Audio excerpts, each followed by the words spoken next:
क्वेटा में railway station पर धमाका, 17 अफराद जामबख्श जबकि 30 अफराद जख्मी बताए जा रहे हैं। लेकिन अगर अभी भी उसी तरह के हमले हों तो कहीं ना कहीं तो सपोर्ट एजेंसी से मिल रही है ना जनरल साहब। सपोर्ट तो देखिए हम थोड़ी बहुत जो आखिरी जान है वो कर रहे हैं, सपोर्ट यहाँ हमारे अंदर यहाँ हो सकते हैं स्लीपर सेल। दहशतगर्दों का अम पर फिर वार, क्वेटा रेलवे स्टेशन पर मुसाफिरों को हदफ बनाया। आइए जा रहे जी, हम क्योंकि सी पैक बना रहे हैं और जी वो बहुत ही हमको जबरदस्त प्रोजेक्ट लेकर आए हैं जिसकी वजह से बहुत लोग हमारे दुश्मन हो गए, बहुत लोग हमसे जेलस हो रहे हैं। ये रॉ CIA ये NDS जो अफगानिस्तान की एजेंसियां हैं, ये बैठ के पाकिस्तान के खिलाफ लोगों को तैयार करती हैं, ट्रेन करती हैं, असला देती हैं, फंडिंग देती हैं। दोस्तों इस वक्त पाकिस्तानी मीडिया पर एक बड़ी ही लेटेस्ट और धमाकेदार खबर निकलकर सामने आ रही है। तो दोस्तों आपको बताते चलें कि पाकिस्तान के शहर क्वेटा में रेलवे स्टेशन पर धमाका हुआ है, जिस धमाके के बायस दर्जनों पाकिस्तानी वहां पर मारे गए हैं, जिसकी वजह से पाकिस्तानी जो आवाम है, पाकिस्तानी जो मीडिया है, वो इस वक्त खौफ की लहर में डूबा हुआ है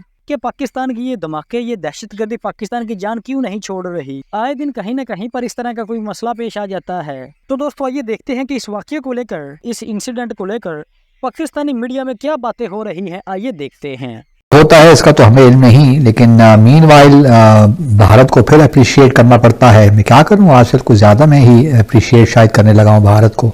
देखिए तो मैं पहले भी इस पे लिख भी चुका हूं और कई बार कह भी चुका हूं कि पाकिस्तान को एक बड़ा अच्छा मौका मिला था 15 अगस्त 2021 को, लेकिन हमने वो गंवा दिया।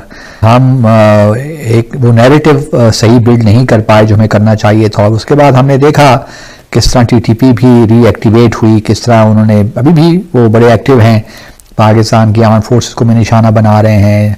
हमारे जो चीनी यहाँ पे लोग काम कर रहे हैं उनको भी निशाना बना रहे हैं। तो वही एजेंडा है जो भारत का भी है और किसी हद तक अमेरिका का भी है। एक अपॉर्चुनिटी हमें मिली थी कि हम उसको अच्छे तरीके से हैंडल करते, लेकिन हम नहीं कर पाए और हमने वो मौका गंवा दिया है। और अब हमारे अंदर ही कुछ लोग तो ऐसे भी हैं, ऐसा तासुर देने की कोशिश करते हैं कि हम तो अफगानिस्तान को अब बिल्कुल एक एडवर्सरी के तौर पे समझते हैं।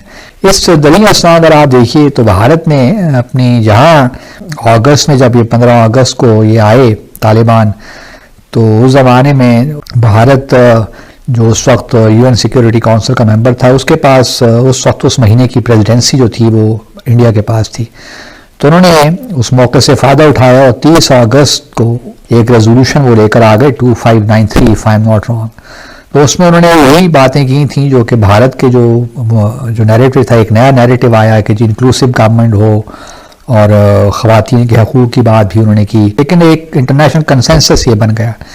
लेकिन उसके बाद फिर हमने यहाँ पे एक एक्स्ट्राऑर्डिनरी सेशन भी हुआ अफगानिस्तान पर, उसमें हमने अगेन अपने कार्ड सही नहीं खेले। जो तालिबान का गवर्नमेंट का जो इंटरिम मुत्तकी आमिर मुत्तकी साहब जो फॉरेन मिनिस्टर थे वो आए थे, वो ट्रीटमेंट सही नहीं दी। रादर देन कि हम लीड करते तालिबान के साथ, उनको तस्लीम करने के लिए कुछ बात आगे बढ़ाते जो उनके, तो वो हमने नहीं किया। अभी मैं देख रहा था तो भारत ने इन तमाम चीज़ों के बावजूद ही भारत ने अपना जो है एक ताल्लुक तालिबान हुकूमत के साथ रखा हुआ है, जहाँ उनका सफारत खाना भी काम कर रहा है काबुल में। वहाँ अब इस हफ्ते 4-5 नवंबर को आप कह लीजिए, भारत का एक डेलीगेशन जो था वो काबुल में मौजूद था और उन्होंने और बहुत से लोगों के अलावा मुल्ला मोहम्मद याकूब से भी बात की। मुल्ला मोहम्मद याकूब इस वक्त एक्टिंग डिफेंस मिनिस्टर हैं। अब मुझे इस बात का कभी यकीन है कि बातें वही होंगी कि भाई हम, और ये जो भारत में रिपोर्ट्स आई कि उन्होंने इनकरेज किया अफगानिस्तान के, आप चाबहार पोर्ट को ज़्यादा इस्तेमाल करें, पाकिस्तान पे जो आपकी डिपेंडेंस है उसको कम होना चाहिए क्योंकि पाकिस्तान आपको एक्सप्लॉइट करता है, ट्रांजिट रूट ही बंद कर देता है। तो आप चाबहार को अपना जो है असल बनाइए और यही आपके लिए बेहतर है। तो इस किस्म की बातें रिपोर्ट हुई हैं मीडिया में, तो इससे आप अंदाजा लगा सकते हैं कि आज ही सुबह एक बहुत ही अफसोसनाक खबर के साथ मैं आई हूं और कोयटा, बलूचिस्तान का शहर कोयटा, वहां पे जी ब्लास्ट हुआ है और उसमें तकरीबन 46 के करीब लोग जख्मी हैं और 22 लोगों की जानें जो है वो अभी तक बताई गई हैं कि जा चुकी हैं। रेलवे स्टेशन पे जहां पर जी टिकट के लिए लोग खड़े थे और टिकट लेने के लिए लोग जाते हैं, वहां पर ब्लास्ट किया गया है।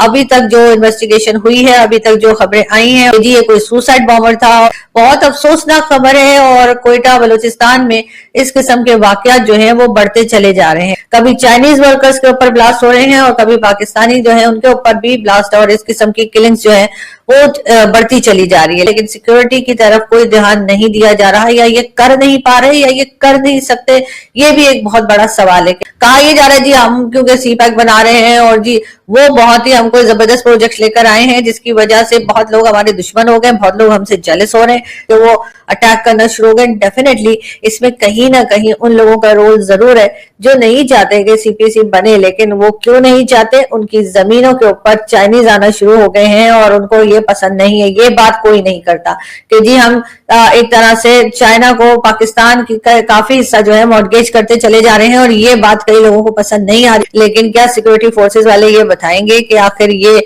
सब कुछ, ये सिलसिला कहाँ जाकर रुकेगा? इसमें से बड़ी मुश्किल से पाकिस्तान निकला था, क्या वापस ये उसी जमाने में ले जा रहे हैं जिस तरह के लोगों को ये सपोर्ट करते हैं, चाहे वो टीएलपी हो या टीटीपी हो? टीटीपी आखिर इनके काबू क्यों नहीं आ रही?